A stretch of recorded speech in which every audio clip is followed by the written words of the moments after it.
नमस्ते।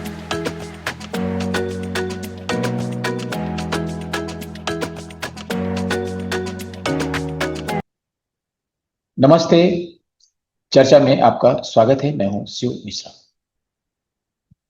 क्या मोदी सरकार खतरे में है और क्या प्रधानमंत्री नरेंद्र मोदी चंद दिनों के मेहमान हैं? सूत्र तो ऐसा बता रहे हैं और ये सूत्र भ्रामक भी हो सकते हैं और सही भी हो सकते हैं। लेकिन जहां कहीं भी धुआं निकलता है, कुछ ना कुछ तो होता है। तो भारत में घटनाक्रम बहुत तेजी से बदल रहे हैं। उसमें बहुत सारी चीजें मीडिया में आती हैं, बार बार आती हैं और लगातार आपके मन मस्तिष्क को झकझोरती रहती हैं और आप उसी दिशा में सोचने लगते हैं। इस बीच में बहुत सारी ऐसी चीजें होती हैं, छोटी छोटी होती हैं, जो सिग्नल्स होते हैं, वो छूट जाते हैं। कल राहुल गांधी की लीडरशिप में 300 सांसदों का एक दल निकलता है और वो एक तरीके से चुनाव आयोग जाने के लिए कूच कर देता है। एक तरीके से इसे आक्रमण कहना अनुचित नहीं होगा। ना तो उन्होंने पहले से इसकी सूचना दी, और जब आनंद फानन में सूचना दी और ऐसा लगा कि 300 लोग आने वाले हैं, चुनाव आयोग का दफ्तर इतना बड़ा नहीं है जहां पर इस तरह की कोई रैली की जा सके, कोई संसद भवन की तरह नहीं है जहां पे 300 लोगों को बिठाया जा सके। और 300 लोगों के जाने का क्या मतलब है? अगर चुनाव आयोग से कोई बात करनी है, कोई वार्ता होनी है, तो एक प्रतिनिधि मंडल जाता है, सारे लोग नहीं जाते हैं। कांग्रेस और जो विपक्षी दल हैं, ये सारे वोटर्स को लेके आ जाए तो इसे चढ़ाई करना ही कहेंगे, कुछ करना कहेंगे। चुनाव आयोग ने उनसे कहा कि हर पार्टी से दो दो लोग आ जाएं, 30 लोगों का एक प्रतिनिधि मंडल आ जाए और उनसे हम लोग बात कर सकते हैं। लेकिन इन्होंने उसे अनसुना कर दिया और उन्होंने कहा जाएंगे तो 300 लोग ही जाएंगे। इसका कारण कुछ भी हो, या तो आपसी मतभेद हो जिसमें वो 30 लोग सिलेक्ट न कर पाए हों, लेकिन उद्देश्य वार्ता करना नहीं था। ये शायद बहुत कम लोग आपको बता रहे होंगे मीडिया में। उद्देश्य ये था कि 300 लोगों की भीड़ जब पहुंचेगी चुनाव आयोग में, उसमें बहुत सारे अराजक तत्व भी होंगे, सांसद तो ही हैं, अराजक तत्व भी शामिल होंगे, तो चुनाव आयोग के कार्यालय को आग लगा देंगे, तोड़फोड़ करेंगे। और हो सकता है जो 3 चुनाव आयुक्त हैं, मुख्य चुनाव आयुक्त और उनके 2 सहयोगी चुनाव आयुक्त, इन पर हमला भी किया जाए, उनको सड़क पर खींच लिया जाए, मारपीट हो, एक तमाशा खड़ा हो। और इसके बाद ये जो वीडियोज हैं, ये जो समाचार हैं, पूरे वैश्विक स्तर पर फैलाए जाए। और जो डीप स्टेट है इंटरनेशनल, खासतौर से अमेरिका में फंसा हुआ, उसके राहुल गांधी से बहुत नजदीक संबंध है, फिर इसे एक टूल बनाया जाए, सरकार को इस्तीफा देने के लिए मजबूर किया जाए, या फिर उनकी जो 2 सहयोगी हैं, नीतीश कुमार और चंद्रबाबू नायडू, को मजबूर किया जाए समर्थन वापस लेने के लिए, और इस तरीके से मोदी सरकार को गिरा दिया जाए। एक तो ये था। दूसरा, कि जितनी भी घटनाएं हो रही हैं, इनमें कुछ ना कुछ संदेश छिपे रहते हैं। आप देखें कि बांग्लादेश में जो घटनाएं शुरू हुई थी, वो भी चुनाव पर सवालिया निशान लगाकर शुरू हुई थी। चुनाव आयोग के दफ्तर के लिए कूच किया गया, बहुत सारी हिंसा हुई, और जो चुनाव हुए थे उन पर प्रश्न चिन्ह लगा दिया कि निष्पक्ष नहीं हुए थे, और अनंतो गत्वा जो शेख हसीना थी, उनको देश छोड़ना पड़ा। और वो जा रही थी लंदन, यानी ब्रिटेन या अमेरिका या यूरोप का कोई देश उनका डेस्टिनेशन हो सकता था, लेकिन सभी ने उनको अपने यहाँ आने से मना कर दिया। और इस तरीके से भारतीय सेनाओं ने उनकी जान की रक्षा करते हुए उनको जो निकाला था, अब वो उनको अधर में तो छोड़ा नहीं जा सकता, तो इसलिए वो बीच रास्ते में अटक गई, भारत में ही है। और इस तरह की कहानी भारत में दोहराए जाने की कोशिश की जा रही है। बांग्लादेश की घटना के बाद भी बहुत सारे विपक्षी दल, खासतौर से कांग्रेस ने कहना शुरू किया था कि भारत में बांग्लादेश जैसी घटनाओं की पुनरावृत्ति हो सकती है, और राहुल गांधी तो बार बार चुनौती देते हैं। लेकिन अब बात करते हैं कि मोदी सरकार के पीछे जो डीप स्टेट पड़ा है, वो क्या प्रयास कर रहा है। पिछले 11 साल में मोदी सरकार पर बहुत हमले हुए, और मोदी सरकार ने उनका किसी न किसी तरह से टैक्टफुली सामना किया। शाहीन बाग हो, किसान आंदोलन के रूप में हो, 26 जनवरी को लाल किला पर चढ़ाई जैसा मामला हो, ये सारे ऐसे मामले थे जिसमें सरकार को उद्वेलित करना था और किसी बड़ी कार्रवाई करने के लिए दबाव बनाना था, और उस कार्रवाई के बाद सरकार कटघरे में होती, और फिर बहुत सारा नैरेटिव चलता, या तो अगले चुनाव में सरकार आती नहीं, और या फिर जो डीप स्टेट है, खासतौर से अमेरिकी प्रशासन, अमेरिकी सरकार, वो दबाव बनाकर सरकार गिरा देती। लेकिन भारत की कुछ संरचना ऐसी है जिसमें military, army, paramilitary forces, police, इन सब के बीच में इतना गैप है कि बांग्लादेश या पाकिस्तान जैसा सत्ता का हस्तांतरण संभव नहीं है। और ये शायद समझने की, जो अंतर्राष्ट्रीय डीप स्टेट है, वो समझने की भूल कर रहा है। बांग्लादेश जैसे हालात तो यहाँ पर नहीं हो सकते, लेकिन फिर भी जो करंट सिनेरियो है, उसमें आपको ये चीज याद रखनी चाहिए कि राहुल गांधी की अमेरिका यात्राएं हुई, लंदन की यात्राएं हुई, और उनमें कुछ ऐसे लोगों से मिलते रहे जिन पर प्रश्न चिन्ह उठते रहे, और उसमें विस्तार में हम नहीं जाएंगे, लेकिन ये सारे लोग जिनसे इनकी गुप्त वार्ताएं होती रही हैं, जिनके वीडियो आते रहे, वो डीप स्टेट का कहीं ना कहीं हिस्सा रहे हैं, और उनके संबंध पाकिस्तान, अफगानिस्तान और जो इस्लामिस्ट हैं, यहां तक कि आतंकवादी संगठनों से भी रहे हैं।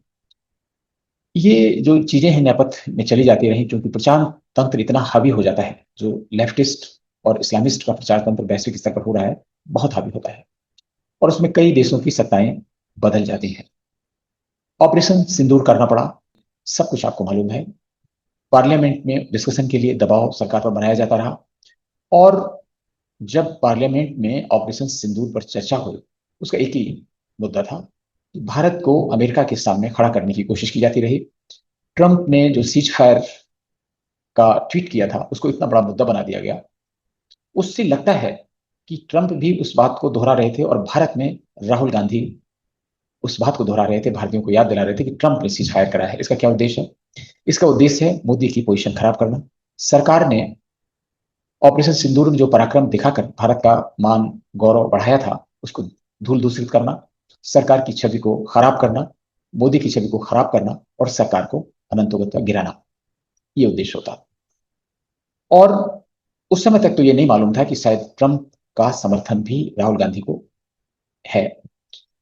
लेकिन आप याद करें, संसद में बात करते हुए राहुल गांधी ने कहा, अभी जो टैरिफ पर बात हो रही है, ट्रंप उसमें भी मोदी को दबाएगा। लोगों ने इसे सुना अनसुना कर दिया, लेकिन इसकी मीनिंग है, कोई पूछ सकता है कि भाई राहुल को कैसे मालूम कि ट्रंप इसमें दबाएंगे?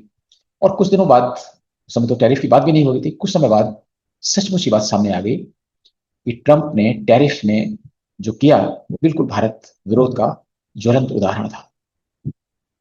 मोदी के साथ दोस्ती, आपको याद होगा वो वीडियो जिसमें ट्रंप, जब मोदी बैठने जा रहे हैं रजिस्टर पर कुछ लिखने के लिए, तो ट्रंप उनके लिए सीट खसकाते हैं बैठने के लिए, और एक आज्ञाकारी शिष्य की तरह उनके पीछे खड़े रहते हैं, और इसके बाद फिर आते हैं। वैसे ट्रंप, और वो अब की बार ट्रंप सरकार या नमस्ते ट्रंप, उन घटनाओं को याद करें तो ऐसा लगता था कि मोदी की बहुत याराना है ट्रंप से। तो सब क्या हुआ? अचानक ट्रंप उसी डीप स्टेट का हिस्सा कैसे बन गए? और डीप स्टेट का हिस्सा बने तो उसमें बहुत सारे ऐसे लोगों को ट्रंप ने व्हाइट हाउस में अपॉइंट किया है, जिनके संबंध अफगानिस्तान, पाकिस्तान से हैं, और वो डीप स्टेट का हिस्सा है इस्लामिस्ट और वामपंथ का जो नैरेटिव बिल्डिंग संगठन है अंतर्राष्ट्रीय स्तर, तो उसका भी हिस्सा है। और उनमें से बहुत से लोगों से किसी न किसी माध्यम से राहुल गांधी संपर्क में रहते हैं। इसलिए राहुल गांधी को अगर इसकी खबर हो, या व्हाइट हाउस में इस तरह की प्लानिंग की गई हो कि भारत को टैरिफ में इस मुकाम पे ले जाना है, ट्रंप हमेशा एक चाल नहीं चलते हैं। उन्होंने देखा कि मोदी अगर कब्जे में नहीं आएंगे तो ऐसा करना है, अगर कब्जे में आ गए तो ऐसा करना है। अब याद करिए कि जब मोदी G7 के समिट में भाग लेने के लिए कनाडा गए, और ट्रंप उस समय समिट छोड़कर वापस जा चुके थे, ट्रंप ने फोन करके मोदी से कहा कि आप जाते हुए मिलिए, हम लोग बैठते हैं, बात करते हैं। लेकिन मोदी नहीं गए। मोदी को खतरे का एहसास हो गया था, और ये खतरा यह था कि उस समय अमेरिका में जो फील्ड मार्शल या फील्ड मार्शल मुनीर मौजूद थे, और उनको ट्रंप ने धन्यवाद कहने के लिए बुलाया था। व्हाइट हाउस में उनके लिए लंच का आयोजन किया गया था। सोचिए क्या होता अगर मोदी ये ऑफर स्वीकार कर लेते अमेरिका जाने का, तो ट्रंप शायद मुनीर और मोदी को आमने सामने बैठा देते, तो उसमें मुनीर का तो कद बढ़ता, लेकिन मोदी का कद घटता, और फिर भारत में आके उनकी बहुत किरकिरी होती, और फिर जो ऑपरेशन सिंदूर के विरुद्ध जो अभियान राहुल गांधी चला रहे थे, उसको बहुत बल मिलता। तो आप सोचिए कि किस तरीके से ये कनेक्शन है। और अब समय ये आ गया है कि राहुल गांधी, ऐसा लगता है जैसे देसी ट्रंप का वर्जन है। या तो ट्रंप अमेरिका के पप्पू हैं, या राहुल गांधी भारत में देसी ट्रंप है, और ये दोनों अब एक ही टीम का हिस्सा बन गए हैं। इसलिए भारत पर खतरा ज्यादा है, और इस खतरे का एहसास सभी भारतवासियों को इससे हो जाना चाहिए कि मोदी ने स्वयं अपनी स्पीच में कहा कि हम अपने कृषि जगत के लिए, डेयरी उद्योग के लिए, मछुआरों के लिए, कामगारों के लिए, किसानों के हितों के साथ कोई समझौता नहीं करेंगे, लेकिन हमें मालूम है कि इसकी हमें भारी कीमत चुकानी पड़ेगी। ये मोदी ने अनायास नहीं कहा। इसका मतलब ये हुआ कि मोदी का जो सूचना तंत्र है वो पूरी तरह से सजग है और काम कर रहा है। उनको सारी वो खबरें मिल रही हैं जो आगे होने वाली हैं, या जो प्लानिंग की गई है। और मोदी की जो शब्द हैं अक्षरशः सही हैं।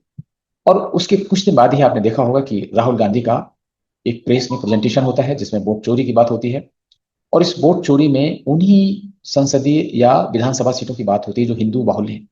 जो मुस्लिम बाहुल्य सीटें हैं उनका कोई जिक्र नहीं होता है। और जो मुस्लिम समुदाय के 2 3 4 जगह वोटर हैं या फर्जी वोटर हैं कई कई विधानसभा सीटों में है, उनका कोई जिक्र भी राहुल की पूरी प्रेजेंटेशन में नहीं हुआ, जबकि उनकी टीम ने 6 महीने तक अथक मेहनत की और उसमें 2 आदमियों को तलाश पाए, दोनों हिंदू आदमी। और वो भी जिन्होंने नीतिगत तरीके से विधिवत अपनी आईडी को ट्रांसफर कराया है। मैंने खुद अपनी आईडी ट्रांसफर कराई उत्तर प्रदेश में बहुत सारी जगह जहां जहां ट्रांसफर हुआ, और फिर लखनऊ से बॉम्बे और बॉम्बे से फिर लखनऊ। ये होता है। लेकिन उसको बहुत बड़ा मुद्दा बना दिया गया। एक तरफ बिहार में एसआईआर जो हो रही है, स्पेशल इंटेंसिव रिवीजन हो रहा है, उसके विरोध में आंदोलन प्रदर्शन, और एक तरफ उस पर प्रश्न उठाना। यानी शुद्ध लिस्ट अगर है, प्योर लिस्ट है, तो वो सबके लिए स्वीकार होनी चाहिए। तो क्या चुनाव आयोग की प्योर लिस्ट या मोदी की प्योर लिस्ट और राहुल गांधी की प्योर लिस्ट अलग अलग है? जी हाँ। बिहार में एसआईआर का इसलिए विरोध हो रहा है क्योंकि उसमें नाम कटने वाले रोहिंग्या बांग्लादेशी घुसपैठिए हैं, और ऐसे लोग हैं जिन्होंने 2 2 3 3 आईडी बनवा रखी हैं, या जो वहां पर नहीं रहते हैं या जो मर चुके हैं और फिर उनके वोट पड़ते हैं। इसलिए वो उसमें तो कोई छेड़छाड़ नहीं चाहते हैं क्योंकि वो सूट करता है। लालू की परंपरा रही है, और सभी लोग जानते हैं कि किस तरीके से बैलेट पेपर के समय चुनाव होते थे, बाहुबली और इन सबका किस तरीके से इस्तेमाल होता था, और कैसे लालू यादव और मुलायम सिंह यादव का उदय हुआ राजनीति में इन्हीं बाहुबलियों के सहारे, इन्हीं अराजक आपराधिक तत्वों के सहारे। तो आज प्रश्न उठ रहा है, एक वोट, एक व्यक्ति एक वोट का। सब लोग वही चाहते हैं, तो फिर इसमें मतभेद क्यों? मतभेद इसलिए है कि जहां उनको सूट करेगा वहां विरोध करेंगे। और कुल मिला के ये हल्ला बोल इसलिए है कि मोदी सरकार को बिना चुनाव लड़े ही उखाड़ फेंका जाए। इसका बहुत बड़ा खतरा हो गया है। और खतरा तब और ज्यादा बढ़ गया है जब ट्रंप, यानी जो डीप स्टेट अमेरिका का है, उसके साथ में ट्रंप भी खड़े हो जाए। क्योंकि ट्रंप और मोदी इस समय दो विपरीत ध्रुवों पर खड़े हुए हैं। और अगर इस सत्ता की जो रजमाइश होती है, रस्साकसी होती है, तो आप समझ सकते हैं कि इसका परिणाम क्या होगा। सौभाग्य से भारत की जनता में बहुत समझदार लोग भी हैं। और दूसरी सबसे बड़ी चीज है कि भारत की जो व्यवस्था है, जो सुरक्षा बलों की व्यवस्था है, आर्मी की व्यवस्था है, पैरामिलिट्री फोर्सेस की व्यवस्था है, वो इस ढंग से बनी हुई है कि इस तरीके से सत्ता से हटाना संभव नहीं है। वो उसके लिए सिर्फ एक ही विकल्प हो सकता है कि किसी तरीके से नीतीश और चंद्रबाबू नायडू को इनसे अलग किया जाए। उसके प्रयास होंगे, नैरेटिव बनाने के प्रयास होंगे, छवि धूमिल करने के प्रयास होंगे, ताकि अगर मध्यावधि चुनाव भी हो तो सरकार वापसी न कर सके। तो सरकार पर खतरा तो है। आप स्वयं निर्णय करिए, और आपके हिसाब से आपको क्या सही लगता है बताइए। लेकिन मेरे जो मित्रों से अमेरिका में जो बात होती है, जो सरकार से थोड़ा नजदीकी है, वो तो ऐसे ही बता रहे हैं कि इस समय ट्रंप भी उन लोगों को प्रश्रय दे रहे हैं, उन लोगों को समर्थन दे रहे हैं जो भारत के विरोध में डीप स्टेट के रूप में काम कर रहे हैं। तो सभी को सावधान रहने की जरूरत है। और ये संकट का काल है भारत के लिए। तो इस अंक में यही तक आप सोचिए, समझिए, और उस हिसाब से अपना निर्णय करिए। आपका अगर कोई और मंतव्य है तो कमेंट बॉक्स में लिखें और हमें सूचित करें। फिर किसी ज्वलंत मुद्दे पर आपसे मुलाकात होगी, तब तक के लिए आगे दीजिए। नमस्कार।